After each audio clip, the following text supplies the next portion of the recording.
برادران ملت اسلامی، السلام علیکم ورحمۃ اللہ وبرکاتہ۔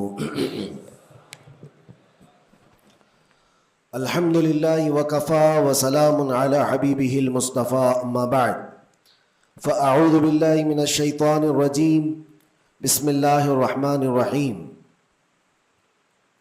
وَأَمَّا بِنِعْمَةِ رَبِّكَ فَحَدِّثْ، صدق اللہ مولانا العظیم۔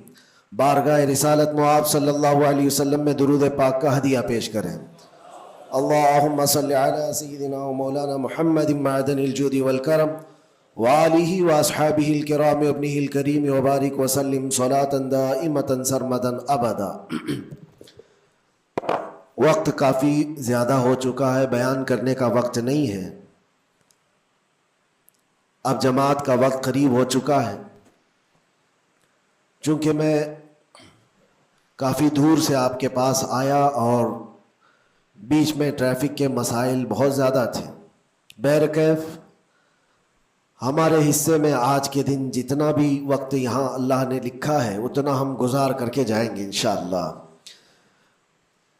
بس ایک بات عرض کرنا چاہوں گا کہ آج 15ویں شعبان المعظم ہے، ہماری زندگی کے سالوں میں سے ایک نئے سال کی شروعات ہے۔ حدیث پاک میں ملتا ہے کل کی رات اللہ تعالیٰ فرشتوں کو سارے معاملات تقسیم کر دیتا ہے، بندوں کے متعلق کیا کیا چیزیں سال بھر میں ہونے والی، اور فرشتوں کو سارے احکام بتا دیے جاتے ہیں۔ اس میں سے بسا اوقات ایسا ہوتا ہے کہ کسی کی موت لکھی گئی ہوئی ہوتی ہے اس سال، لیکن وہ بندہ شادی کی تیاریوں میں مصروف ہے۔ کسی کے 2 مہینے 3 مہینے کے بعد زندگی کے خاتمے کا عنوان لکھا گیا ہوگا، لیکن وہ اپنے بزنس پلان کر رہا ہوگا، وہ سفر کی تیاریاں کر رہا ہوگا۔ ہم میں سے بھی کسی کو معلوم نہیں کہ کل کی رات ہمارے لیے کیا حکم اللہ نے فرشتوں کو دیا ہے۔ اگر زندگی باقی ہے تو دعا کریں کہ اللہ تعالیٰ خیر و برکت والی زندگی عطا فرمائے، نیکیوں والی زندگی عطا فرمائے۔ اور ایک اہم بات جو آج سب جگہ گردش کر رہی ہوتی ہے، سرکولر ہوتی ہے، وہ یہ ہے کہ ہر بندہ اپنے اپنی غلطیوں کی معافی دوسرے سے مانگ رہا ہوتا ہے۔ اور یہ اس لیے بھی ہے کہ سب نے شاید یہ حدیث سنی ہوگی کہ ان بڑی راتوں میں اللہ تبارک و تعالی سارے بڑے گناہوں کو معاف کر دیتا ہے، لیکن چند لوگ ایسے ہیں جو ان راتوں میں بھی معاف نہیں ہوتے۔ ان میں سے ایک بندہ وہ ہے جو لوگوں کے تعلق کو ختم کرتا ہے، قطع تعلق کرنے والا۔ بھائیوں میں نفرت ہے، بھائی اور بہن میں نفرت ہے، باپ اور بیٹے میں نفرت ہے، رشتہ داریوں کو توڑا ہوا آدمی، اس کے لیے بھی کہا گیا اس رات میں اس کی بھی بخشش نہیں ہے۔ اور دوسری چیز یہ ہے کہ جو ہم گناہ کرتے ہیں اس کی 2 قسمیں ہیں، 2 قسم کے گناہ ہیں۔ کچھ گناہ وہ ہیں جن کا تعلق صرف اللہ سے ہے، اللہ جب چاہے معاف فرمائے گا۔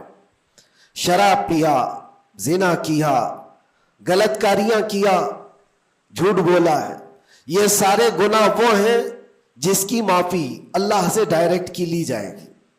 اس کو کہتے ہیں حقوق اللہ۔ اللہ تعالیٰ کریم ہے، اکرم الاکرمین ہے، جب چاہے اپنے بندوں کو معاف فرما دے۔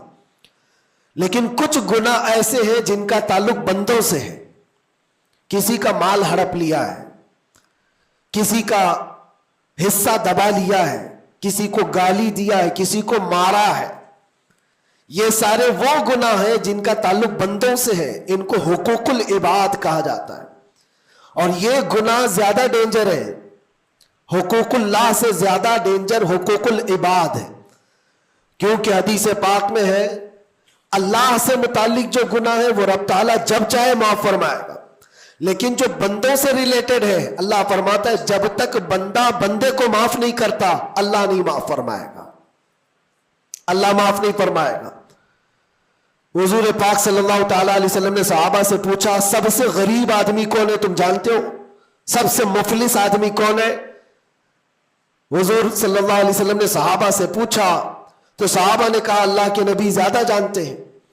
آقا کونین صلی اللہ علیہ وسلم فرماتے ہیں سب سے زیادہ غریب قیامت کے دن وہ نہیں جس کے پاس پیسہ نہیں، مال نہیں، نیکیاں نہیں، وہ نہیں، بلکہ میرے آقا فرماتے ہیں قیامت کے دن ایک بندہ ایسا ہوگا جس کی نمازیں بھی بہت تھی، صدقات و خیرات بھی بہت تھے، حج بھی کیا تھا، زکوٰۃ بھی دیا تھا، عمرے بھی تھے، نفل عبادتیں بھی تھی، اس کی بہت نیکیاں لے کر کے آیا تھا، لیکن جس وقت وہ عدالت الہی میں پیش ہوا تو کئی لوگ کھڑے ہو گئے، ادھر سے ادھر سے آئے، رب تعالیٰ سے کہنے لگے مولا یہ نیک تو بہت ہے، نمازیں اس کی بہت ہے، حج بھی کیا ہے، عمرے بھی کیا ہے، لیکن میرے پیسے بھی دبا کر رکھا تھا۔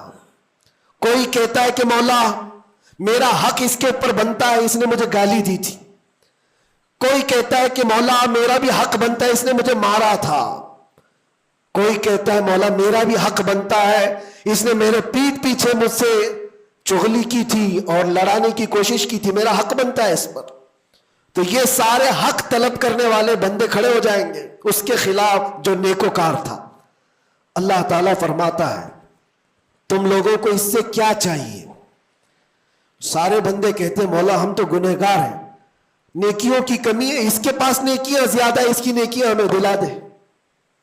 اب عدالت الہی کا یہ فیصلہ سنو، اللہ فرشتوں کو حکم دیتا ہے اس کے پاس جتنی نیکیاں ہیں وہ ان سب میں تقسیم کرو، جتنوں کا حق اس نے دبا رکھا ہے سب میں اس کی نیکیاں بانٹی جائیں۔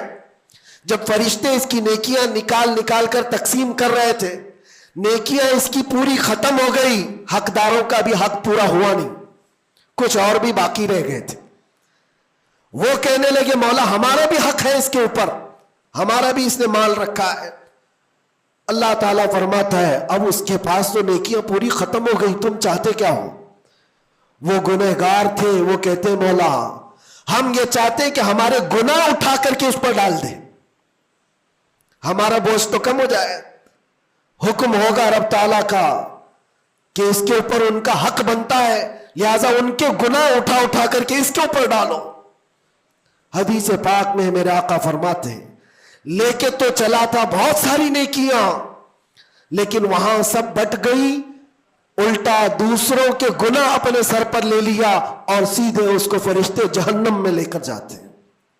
یہ قیامت کے دن کا سب سے مفلس آدمی ہے، سب سے غریب۔ اسی لیے اے لوگوں حقوق العباد میں کبھی گرفتار مت ہونا، دنیا میں کسی کا حق دبا کر مت رکھنا۔ کسی کو اگر تم نے اپنی زبان سے ایذا دیا ہے، تکلیف دی ہے، یا ہاتھ سے دیا ہے، یا کسی بھی طرح سے دیا ہے، تو قیامت کے دن اس کا حق لیا جائے گا، تمہیں اس کا حق دینا پڑے گا۔ اسی لیے شب برات آتی ہے تو سب لوگ ایک دوسرے سے معافی بھی مانگ لیتے ہیں۔ بندوں سے اگر تمہارا حق ہے تو بندوں سے معافی مانگ لو، اگر بندہ معاف کر دیا دنیا میں تو اللہ بھی معاف فرمائے گا، اللہ معاف فرمائے گا۔ لیکن معافی مانگنے کا ٹرینڈ آج واٹس ایپ اسٹیٹس بن گیا ہے، بہت آسان ہے اسٹیٹس پر رکھ دینے کا کہ میرے جس کے اوپر بھی حق بنتے ہیں میں نے ان کو معاف کیا، وہ مجھے معاف کر دیں، کسی کے پاس جانے کی ضرورت ہی نہیں، واٹس ایپ میں گھماتے رہ جاؤ۔ کیا اسی کو معافی مانگنا کہتے ہیں؟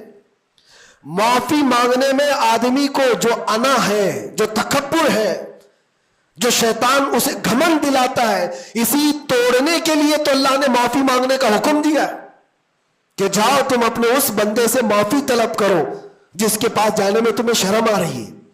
اپنے نفس کو توڑو، اپنے انا کو ختم کرو، اپنے تکبر کو مارو۔ تمہاری بہن کا کوئی حق باقی تھا تو تم اگر یہ سوچتے ہو اس کے پاس کیسے جاؤں، وہ تو چھوٹی ہے، میں اتنا بڑا ہو گیا ہوں، کیا بہن سے بھی معافی مانگوں گا، میں چھوٹا ہو جاؤں گا؟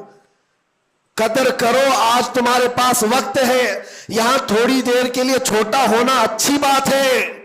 قیامت کے دن جب تمہارے گلے میں توق ڈال دیا جائے گا گناہوں کا تو اس وقت مدد کے لیے کوئی نہیں آ سکے گا۔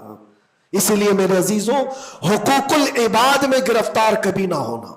اللہ کے نبی صلی اللہ علیہ وسلم کے پاس ایک جنازہ آیا، حضور صلی اللہ علیہ وسلم جب جنازہ پڑھاتے تھے تو پہلے پوچھتے تھے اس پر کسی کا حق باقی ہے، کسی کا اس پر کوئی لینا دینا باقی ہے؟